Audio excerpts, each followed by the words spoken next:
Capítulo 1, Apocalipsis capítulo 1, versículos del 9 hasta el versículo 20. Hemos titulado a esta predicación de Noche de Amigos: Jesús vive en la vida de las comunidades de fe, o Jesús vive en las iglesias.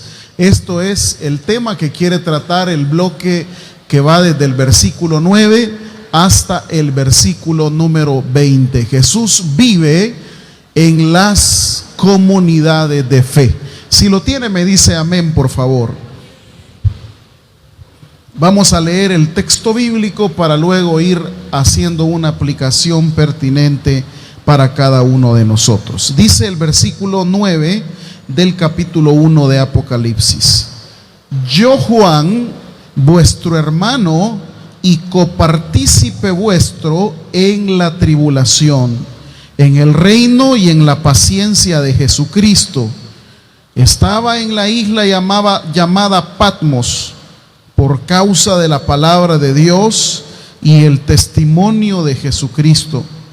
Yo estaba en el Espíritu en el día del Señor, y oí detrás de mí una gran voz como de trompeta que decía: Yo soy el Alfa y la Omega, el primero y el último. Escribe en un libro lo que ves y envíalo a las 7 iglesias que están en Asia: a Éfeso, Esmirna, Pérgamo, Tiatira, Sardis, Filadelfia y Laodicea. Y me volví para ver la voz que hablaba conmigo, y vuelto vi 7 candeleros de oro, y en medio de los 7 candeleros a uno semejante al Hijo de Hombre, y vestido de una ropa que llegaba hasta los pies, y ceñido por el pecho con un cinto de oro. Su cabeza y sus cabellos eran blancos como blanca lana, como nieve, sus ojos como llama de fuego, y sus pies semejantes al bronce bruñido, refulgente como en un horno, y su voz como estruendo de muchas aguas. Tenía en su diestra 7 estrellas, de su boca salía una espada aguda de 2 filos, y su rostro era como el sol cuando resplandece en su fuerza. Cuando le vi, caí como muerto a sus pies, y él puso su diestra sobre mí, diciéndome: No temas, yo soy el primero y el último, y el que vivo y estuve muerto, mas he aquí que vivo por los siglos de los siglos. Amén. Y tengo las llaves de la muerte y del Hades. Escribe las cosas que has visto, y las que son, y las que han de ser después de estas. El misterio de las 7 estrellas que has visto en mi diestra, y de los 7 candeleros de oro. Las 7 estrellas son los ángeles de las 7 iglesias, y los 7 candeleros que has visto, ¿qué son? Son las 7 iglesias. Padre, bendecimos esta palabra en tu nombre, para que podamos, Señor, sacarle el mejor provecho, y que podamos reflexionar sobre cómo es la manera que tú vives en la vida de las iglesias, en la vida de las comunidades de fe. Háblanos al corazón, te lo pedimos en el nombre de Cristo Jesús. Amén. Pueden sentarse, amados hermanos. Muy bien. Juan de Patmos es un creyente que ha sido exiliado, ha sido puesto preso a causa del testimonio de Jesucristo. ¿Qué significa esto? Bueno, en un momento determinado probablemente fue confrontado por las autoridades de turno romanas para que él declarase si el César era Señor o Dios o no, a lo cual él rotundamente rechazó hablar acerca de otro Señor que no fuese Jesucristo. Por esa razón, dice el versículo que fue desterrado, fue un preso que fue mandado hasta una isla llamada Patmos. Ahí en el versículo 2, usted lo tiene, dice capítulo 1, versículo 2, que ha dado testimonio de la palabra de Dios y del testimonio de Jesucristo. Es decir, la causa de su estadía en la cárcel, de su destierro hacia la isla de Patmos, es por confesar que Jesucristo es el Señor.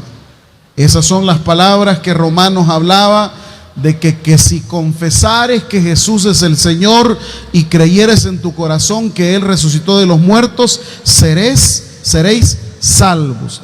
Pero el hecho de confesarlo en esta época estaba a expensas de ser asesinado, o como en el caso de Juan de Patmos, de haber sido desterrado a la isla. Y el versículo 9 también lo atestigua lo que ya había dicho el versículo 2.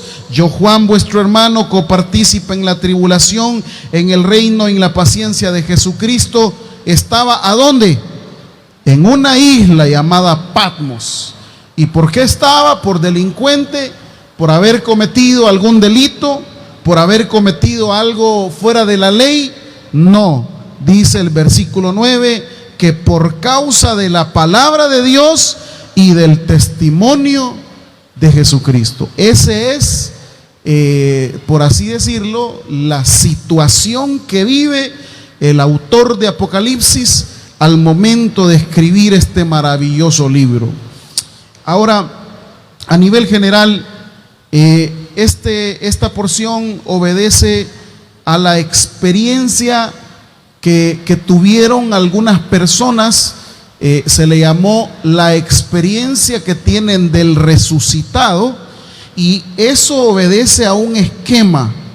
Cuando usted en la Biblia puede encontrar en los evangelios cómo Jesús se aparece a los discípulos, se aparece a un grupo de personas, se aparece a las mujeres, a eso se le llama en la Biblia el esquema de las apariciones extraordinarias del resucitado. Es así como lo van a manejar los libros del Nuevo Testamento, un esquema que básicamente lleva las mismas condiciones. Primero, cuando se habla de que Jesús ha aparecido a otras personas, siempre se hablará de el lugar donde se le apareció. En este caso es la isla de Patmos. En otros casos, como el Evangelio dice, se les apareció estando dentro de la casa. Por ejemplo, Lucas habla que Él se apareció cuando estaban reunidos los apóstoles. Luego aparece también Jesús estando en el camino con otros dos allá en un lugar llamado Emaús. Entonces, siempre que aparezca el resucitado, la primera evidencia en el relato, en los relatos que aparecen en la Biblia, será el lugar donde se ha aparecido. Lo segundo, con sus propias palabras.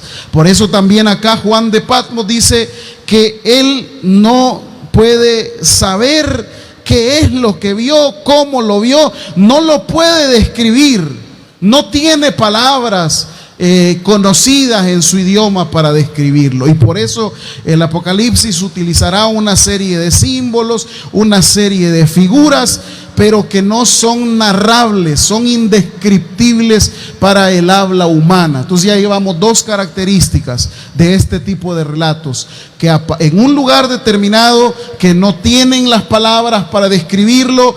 Lo tercero que aparece también es la experiencia de aquellos que han visto al resucitado, que se sienten como muertos. Por ejemplo, hay otros personajes bíblicos que dice que vieron al resucitado y de repente cayeron como muertos. Si usted puede ver el versículo 17, como dice ahí en su Biblia: cuando le vi, ¿qué dice Juan de Patmos?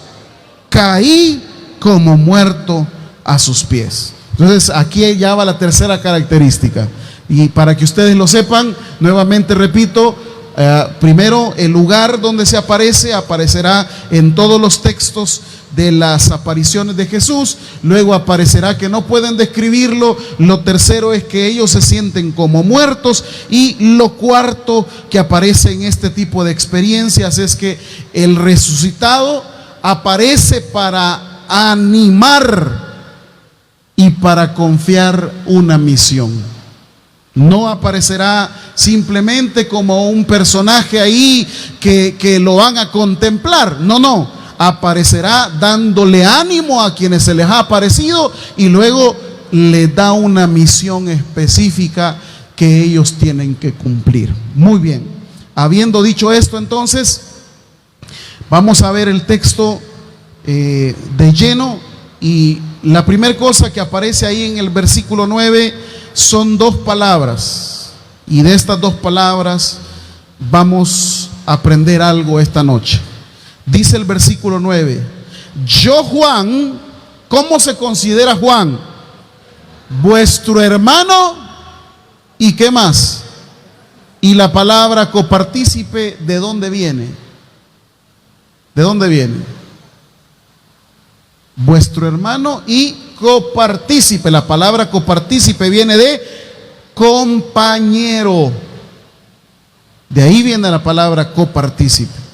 Entonces Juan de Patmos se siente una persona que es alguien que se llama hermano y se llama también compañero. En otras palabras, se siente profundamente ligado a todas las comunidades de Asia Menor.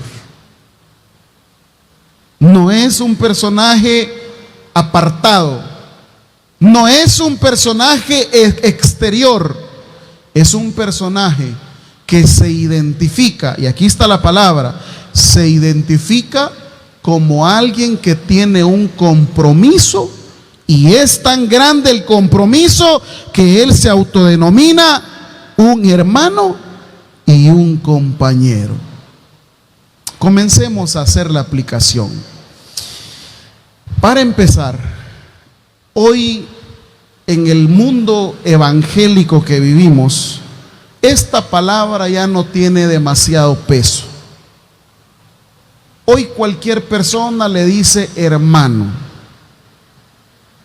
Usted ve ahí a cualquier gente en la calle: hey, hermano. Aquí en la iglesia todo el mundo nos llamamos hermanos. Vamos en el bus: hey, hermano. En todos lados es hermano. Pero en esta época, la palabra hermano no se le decía a cualquiera. La palabra hermano era una palabra que tenía que ser pasada por diferentes pruebas para que posteriormente se definía a alguien que tenía la fe en Jesús. A ese le llamaban hermano. ¿Están aquí conmigo?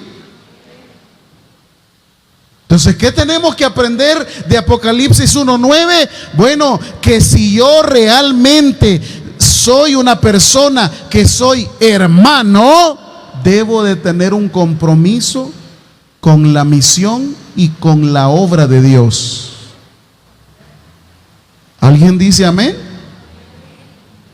Ahí va el hermano. ¿Y por qué le estás diciendo hermano si ni siquiera se congrega vos? Ahí viene el hermano si ni siquiera ha aceptado a Cristo. Ahí viene el hermano si nunca se siente parte de la comunidad de fe. Hey, hermanos, esta gente cuando se llamaba hermanos era porque estaba dispuesta incluso a dar su vida por la misión encomendada por Cristo. ¿Siguen aquí conmigo? No. Hablar de un hermano en esta época era de que estábamos hablando de alguien dispuesto a todo por el evangelio de Jesús, incluso hasta la misma muerte. Pero hoy el significado de hermano lo hemos relativizado tanto. El significado de hermano le hemos bajado una categoría de significado, y hoy a cualquiera: ay hermano, ay hermano, ay hermana, ay hermano, ay, y no tiene el valor que tenía en esta época. Hermano era una palabra muy estimada y vivida por todos ellos, porque eran leales a la misión que Jesús les había encomendado. Ellos iban. aunque así les costase su propia vida.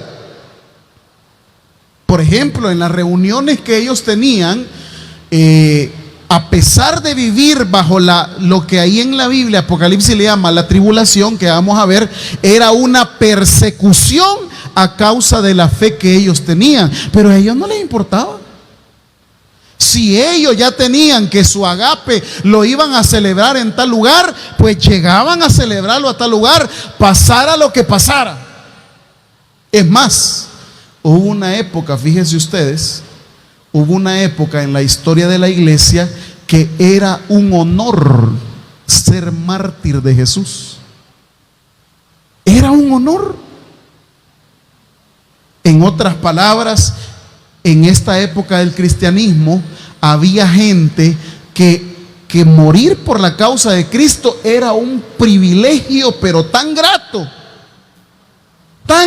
tan maravilloso, que a ellos pues no les importaba su propia vida cuando se trataba de testificar del nombre de Jesús. Y ya usted tiene ahí el caso en Hechos capítulo 7 de Esteban. Lo acusan y le dice: usted ha hecho esto, y él, en lugar de defenderse y en lugar de defender su vida, no le importa, él comienza y sigue predicando. Mírenlo ahí en Hechos 7. Y quiero que lo veamos, porque tal vez así, hermanos, en nosotros se despierta una conciencia de estar comprometidos con Dios.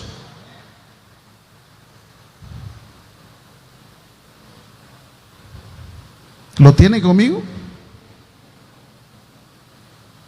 6:8 de Hechos. ¿Ya lo tienen? Y Esteban, lleno de gracia y de poder, hacía grandes prodigios y señales entre el pueblo.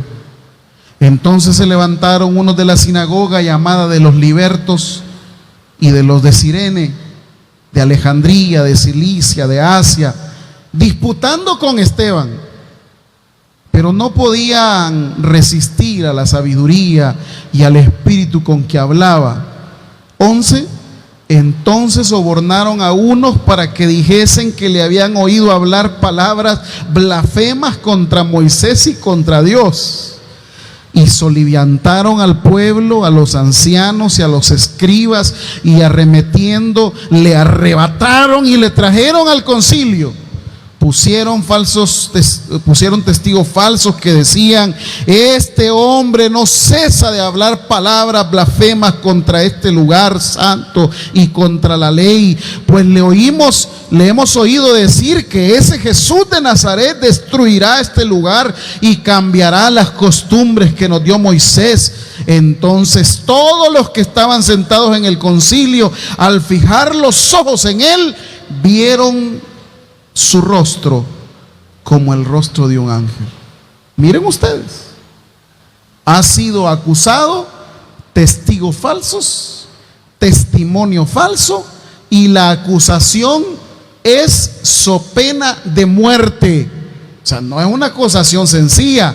Esta acusación a él le va a ganar el hecho de ser muerto por apedreado. Pero eso no es lo impactante. Yo me he preguntado cómo hubiese reaccionado alguien de esta época ante una acusación como tal. Es que alguien, cuando quiere salvar su vida, pues, ¿y qué va a hacer, pues?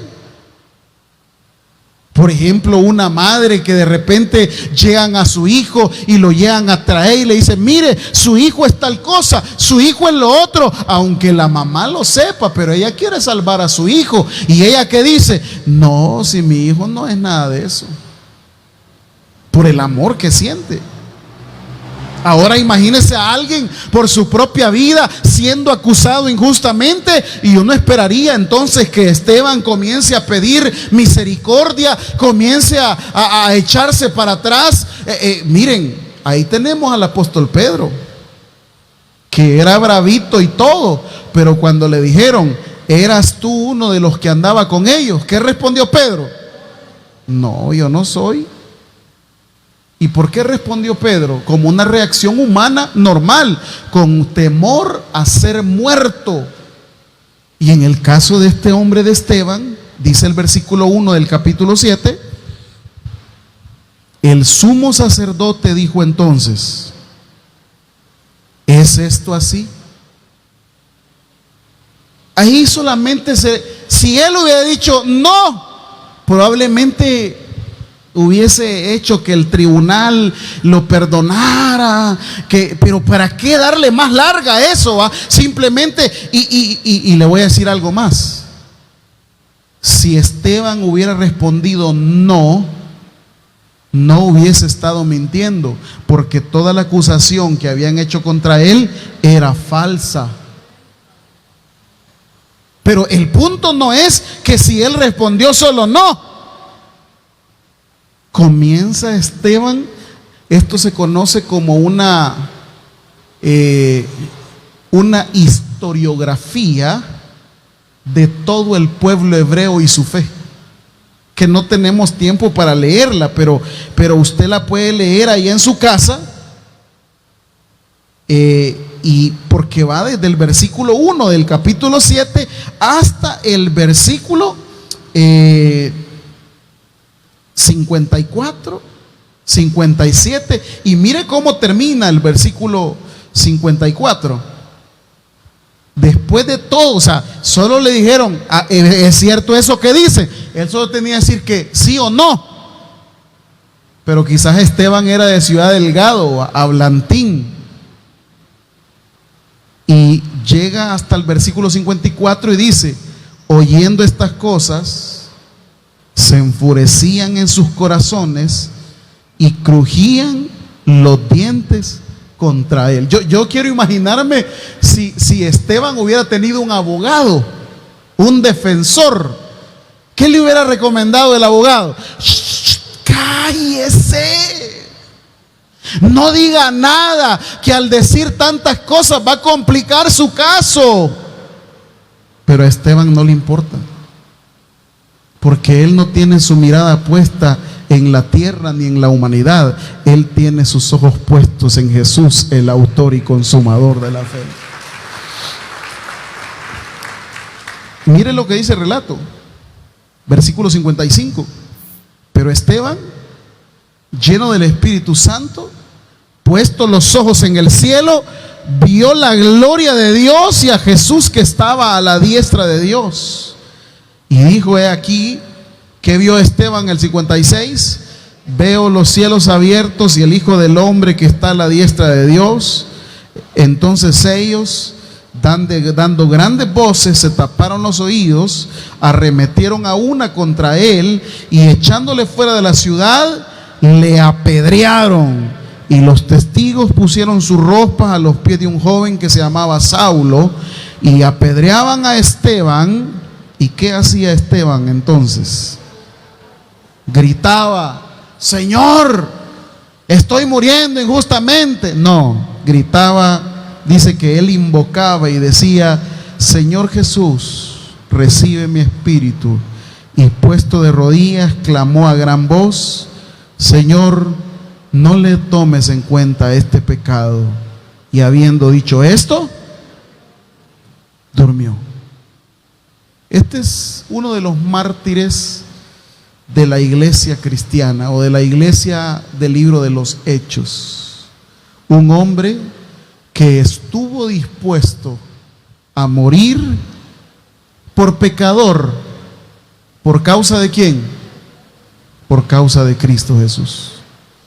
Por eso dice Juan de Patmos, vuelvo al versículo 9 del capítulo 1: yo, Juan, vuestro hermano, leal hasta el último día. ¿Leal con quién? Con el evangelio de Cristo. Hay una historia que no está en los libros canónicos, aparece en el segundo libro de Macabeos, de una madre que en los tiempos en que pedían que negaran la fe en Yahvé, y que si ellos no la negaban iban a matar a sus hijos, dice el libro de Macabeos, usted lo puede estudiar en su casa, una historia maravillosa, que la mamá vio cómo mataban a cada uno de sus hijos y finalmente la mataron a ella, pero no negó la fe en Yahvé. Hermano, ¿y por qué estamos hablando de eso? Porque hoy la gente no siente compromiso con el evangelio.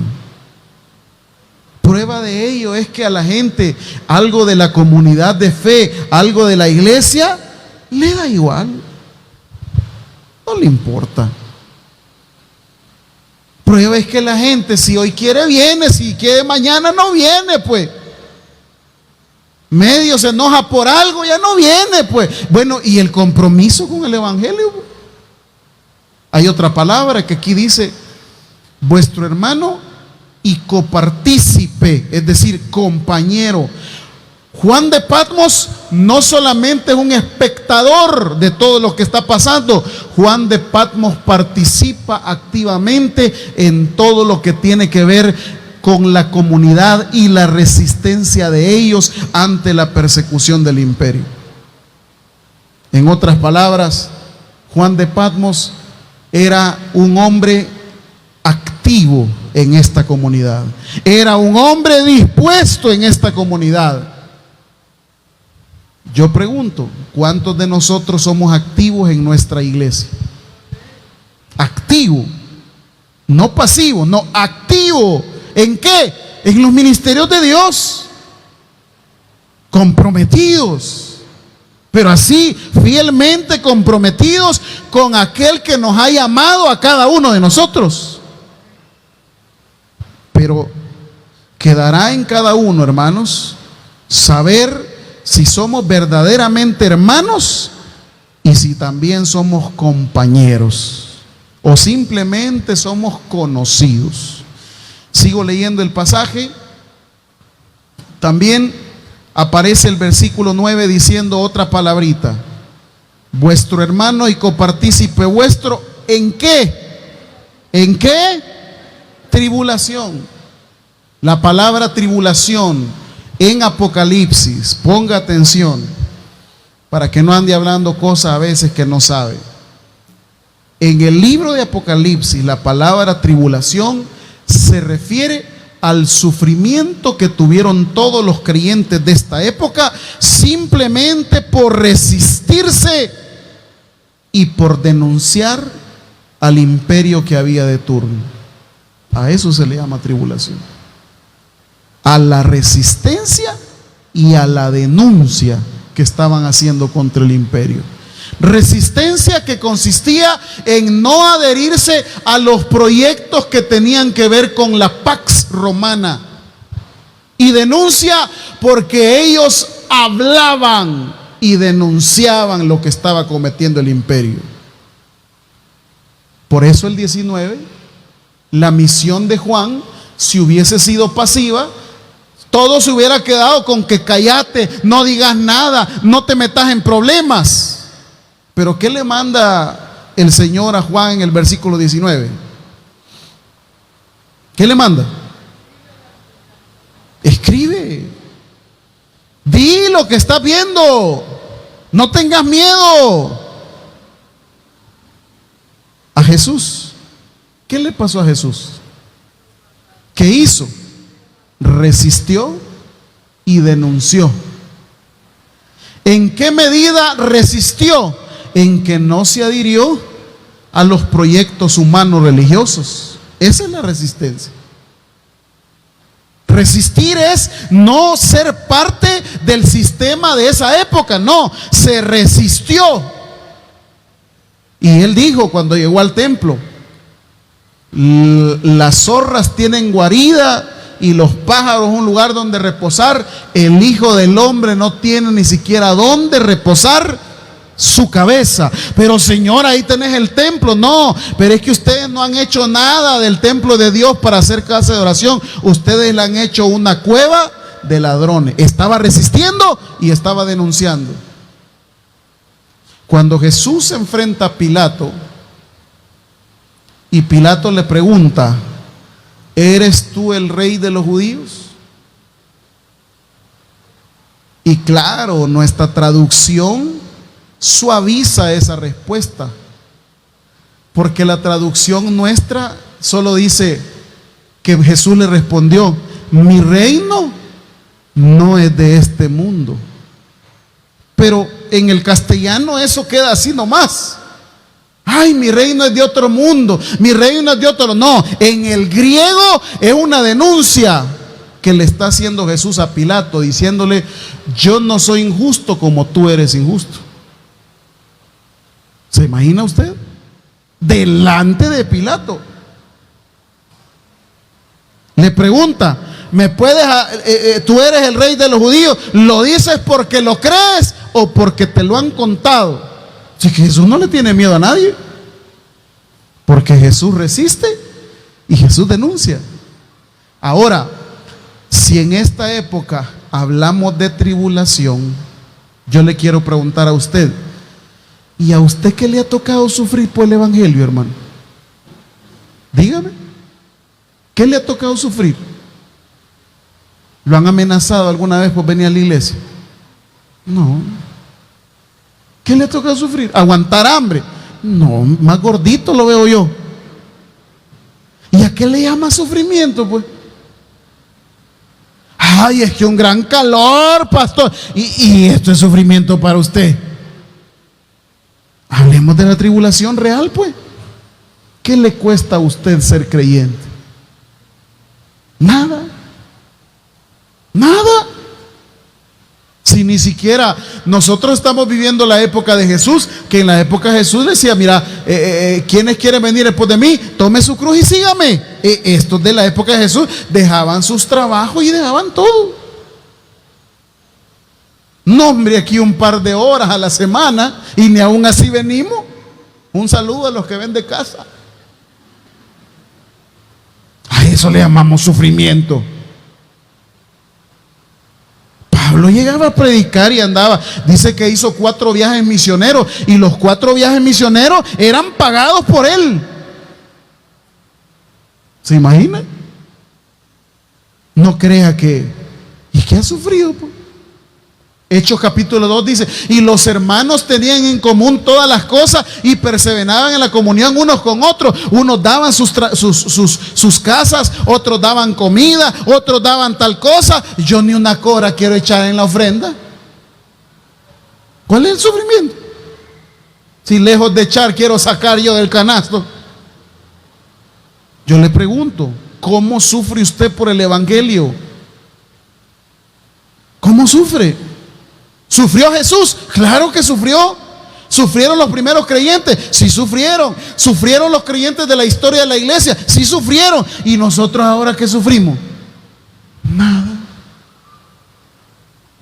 Nada. Antier estaba comunicando un compañero de motocicletas. Él trabaja con una ONG a nivel mundial. Por ejemplo, no sé si fue el país de Uganda, no sé dónde. El misionero destacado que tienen de esa ONG había sido secuestrado. Le habían quitado los teléfonos, le habían quitado no sé qué, para pronto meterlo preso o asesinarlo con toda su familia. En esos países. En esos países. Sufrimiento, sí hay sufrimiento, va. Y aquí el suyo, ¿cuál es, pues?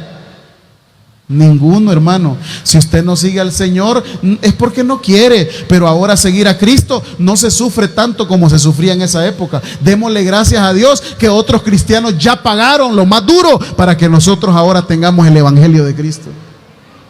¿Y nosotros qué vamos a dejarle a nuestras generaciones? Si no nos queremos levantar ni un domingo temprano para venir a darle la gloria a Dios, ¿qué ejemplo le vamos a dar a nuestros hijos? Por lo menos nosotros tenemos el ejemplo de generaciones pasadas que murieron por el evangelio. ¿Y nosotros qué vamos a hacer por el evangelio? Si ni evangelizar queremos ir, si ni siquiera nos queremos congregar. Cuando usted está pasando tribulaciones por el evangelio de Cristo, cuando usted está pasando tribulaciones por lo que causa el evangelio de Cristo, dice aquí el versículo, fíjense bien. Quiero que lea el versículo número 11. 10.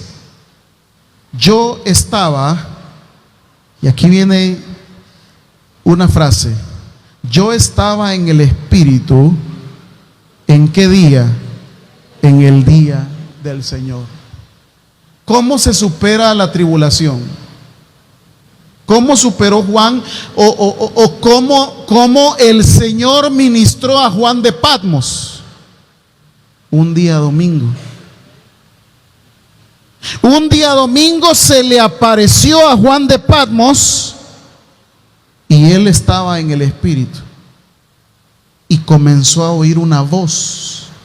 Ahora entiende por qué es importante venir a escuchar la palabra aquí a la iglesia, porque la fe es por el oír, y el oír ¿por qué? ¿De quién fue la voz que escuchó Juan de Patmos? ¿Qué día la escuchó? Yo estoy atribulado. ¿Y qué hace el domingo? Quedarme dormido. ¿Qué le parece? No, cada vez que venimos a la iglesia es para oír la voz de aquel que vive y reina por los siglos de los siglos. A eso venimos, a oír esa voz. Se me fue el tiempo, pero quiero leer ahí con ustedes quién era ese que se le apareció. Y lo voy a decir brevemente porque ya no hay tiempo.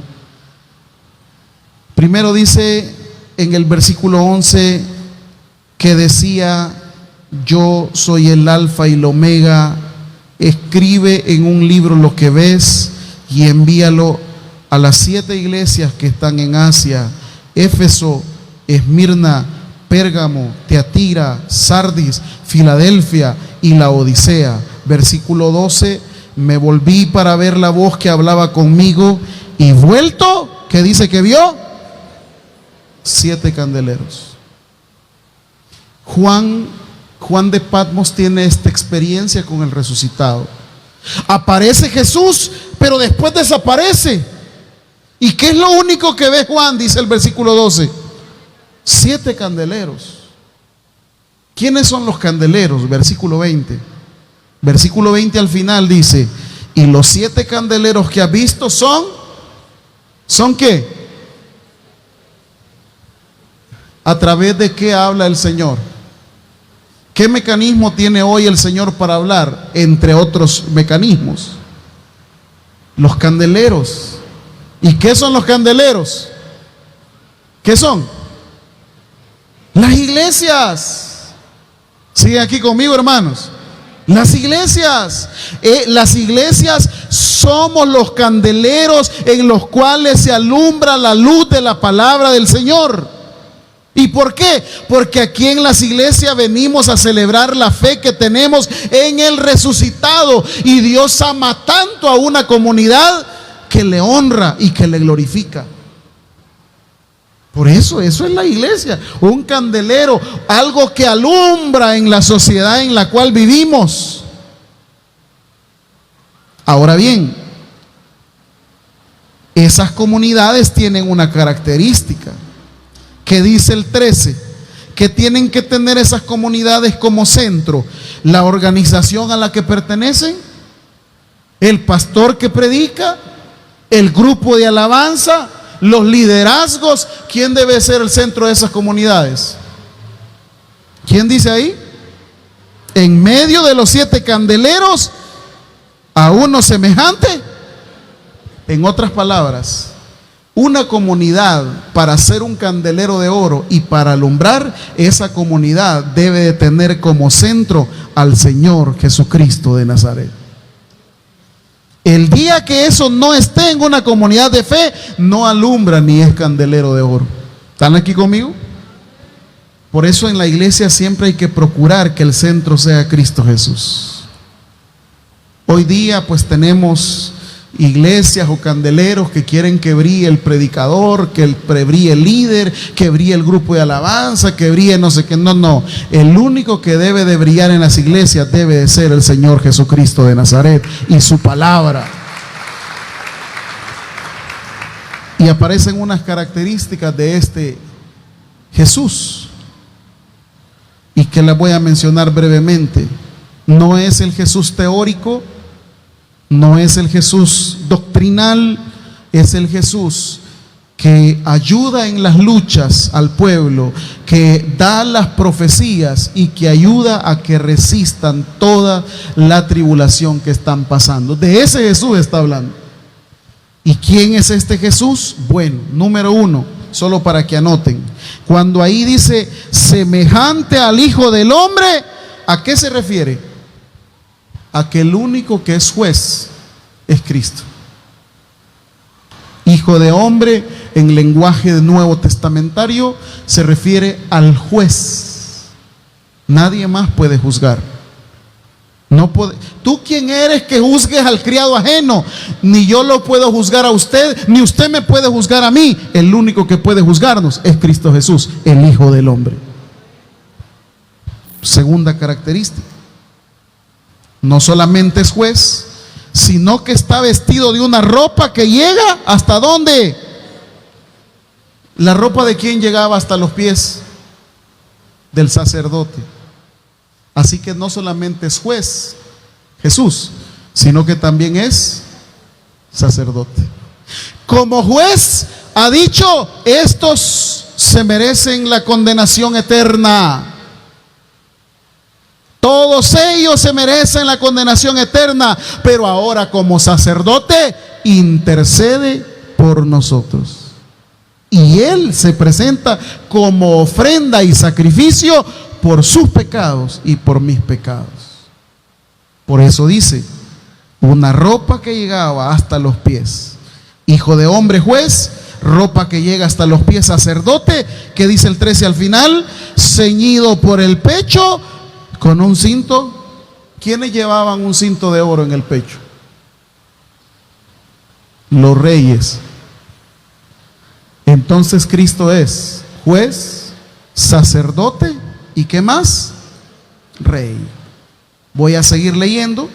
14, otra característica de él: su cabeza y sus cabellos eran blancos como la lana, como nieves, como la nieve. Cabeza y cabello blanco está hablando de su eternidad. Por eso hay otra expresión en Apocalipsis que habla el anciano de días. Eso habla de su eternidad. Aquel que no tiene principio ni tiene final. Dios, oiga esta expresión un poco filosófica pero teológica a la vez. Dicen en filosofía, Dios no existe porque todo lo que existe tiene su principio y su final. Pero Dios es, porque Él no tiene principio, no tiene pasado, ni presente, ni futuro. Él existe. Es una rama de la filosofía un poco compleja de entender, pero la existencia se refiere a todo aquello que tiene principio y final. El Señor es. Por eso es que en el Éxodo se presenta a Moisés no como el nombre de una persona, sino que si te preguntan quién te envía, ¿quién dice que le dice? Yo soy. Por eso en el texto, cabeza y cabellos eran blancos, habla de su eternidad. Luego dice, sus ojos como llama de fuego, es alguien que todo lo ve. Nada escapa a su visión. Por muy difícil que sea encontrar algo, el Señor siempre lo ve. Sigo leyendo, estoy ya sobre la hora, pero sus pies semejante al bronce, eso habla de la estabilidad. En esta época los gobiernos que estaban a cargo de la gente tenían su periodo de inicio, de establecimiento y luego de decaimiento. Pero los pies de bronce en Jesús es alguien que es estable, que Él no cambia, que Él sigue sentado en su trono y que es el mismo de ayer, de hoy y por los siglos de los siglos. Luego la expresión refulgente como en un horno es alguien que no va a permitir un absolutismo. Es decir, el César se creía Dios, creía que Él era todo. Cuando aquí dice refulgente como en un horno, Dios no comparte su gloria con nadie. El único que es rey por los siglos de los siglos es Él. Luego dice, y su voz como estruendo de muchas aguas. Es decir, alguien poderoso. Las muchas aguas es un símbolo del poderío que alguien tiene. En esta cultura, por ejemplo, se hablaba de los monstruos marinos. Job habla de los monstruos marinos. Salmos también se refiere un poco a este tema, pero las muchas aguas tienen que ver con alguien extremadamente poderoso, y no hay nadie más poderoso que nuestro Señor y nuestro Dios. Ahora, solo termino leyendo el 17 y el 18. Cuando está Juan de Patmos atribulado, está preso, probablemente a punto de ser ejecutado, recibe estas palabras, mismas que usted también puede recibir si está pasando una gran tribulación. Cuando le vi, caí como muerto a sus pies, y él puso su diestra sobre mí, diciéndome, ¿qué le dijo el Señor a Juan? No temas. Y eso es lo que el Señor nos dice a nosotros esta noche. No importa lo que estemos viviendo, el Señor te dice esta noche, no temas, yo estoy contigo todos los días hasta el fin del mundo. Démosle un fuerte aplauso al Señor. Padre, gracias te damos en esta noche por esta palabra que nos das. Una palabra, Señor, que tiene que ver con que tú vives en medio de las comunidades, en medio de las iglesias. Y estás para poder dar palabra, estás para animar, y estás también para poder entregar una misión a tus hijos. Esta gente de esta época vivió momentos difíciles, dolorosos, pero sin embargo llegaron hasta el final. Hoy, después de 21 siglos, tenemos un cristianismo más light. Ya no hay que pagar con la vida, por lo menos aquí en nuestro país, el creer en ti. Ya no tenemos el riesgo de ser asesinados. Por eso, Señor, esta noche permítenos tener un compromiso con ese evangelio, con ese mensaje. Permítenos llamarnos realmente hermanos, que seamos leales con tu misión hasta el final. Compañeros, que participemos activamente de todo lo que tiene que ver con el mover de la fe. Gracias te damos, Señor. Si hay alguien que quiere recibir a Cristo esta noche, ahí donde está, levante su mano. Queremos orar con usted y por usted. ¿Habrá alguien esta noche que quiera aceptar a Jesús? Recíbale en su corazón. Este es el momento. Dice la palabra, lo suyo vino y los suyos no le recibieron, mas a todos a los que le recibieron, a los que creen en su nombre, les dio potestad de ser hechos hijos de Dios. ¿Habrá alguien que quiera recibir a Cristo? Mientras cantamos esta alabanza, seguimos con la invitación. Tu gracia me visitó, sanando mi corazón. mi casa Se iluminó de tu luz. Hablaste a mi corazón, tu voz me dio dirección, camino al amparo de tu luz. Y decimos todos, tú cuidas de mí, tú velas por mí, tú vives en mí. tú mi seguridad, mi fuente de paz, tú cuidas de mí, tú Cuidas de mí, tú velas por mí, tú vives en mí. tú mi seguridad, Mi fuente de paz, tú cuidas de mí. Padre, gracias te damos en esta noche. Te pedimos también que bendigas la predicación allá en la plaza de Ciudad Delgado, Dios, que lleve fruto al 100%. Despídenos en tu paz, Señor, danos un buen reposo y mañana, Señor, bendice nuestras labores. En el nombre de Cristo Jesús te lo pedimos. Amén y amén. Fuerte el aplauso al Señor, mis amados hermanos. Que Dios nos bendiga a todos. Siempre sus oraciones para el evento que desarrollamos allá en la plaza, allá en la placita, para que el Señor pueda dar una palabra y también multiplique los alimentos a todas esas personas necesitadas. Bendiciones, nos vemos el día viernes en el culto de oración y de milagros. El centro de todo eres Jesús. El centro de todo es Jesús. Desde el principio hasta el fin, tú has sido y siempre serás Cristo. Oh Cristo, tú eres el centro.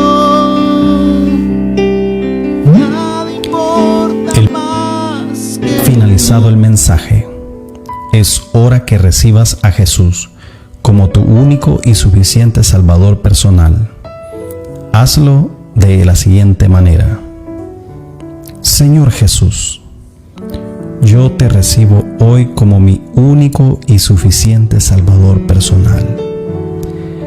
Creo que eres Dios, que moriste en la cruz por mis pecados y que resucitaste al tercer día. Me arrepiento, soy pecador, perdóname, Señor. Gracias doy al Padre por enviar al Hijo a morir en mi lugar. Gracias, Jesús, por salvar mi alma hoy. En Cristo Jesús, mi Salvador. Amén.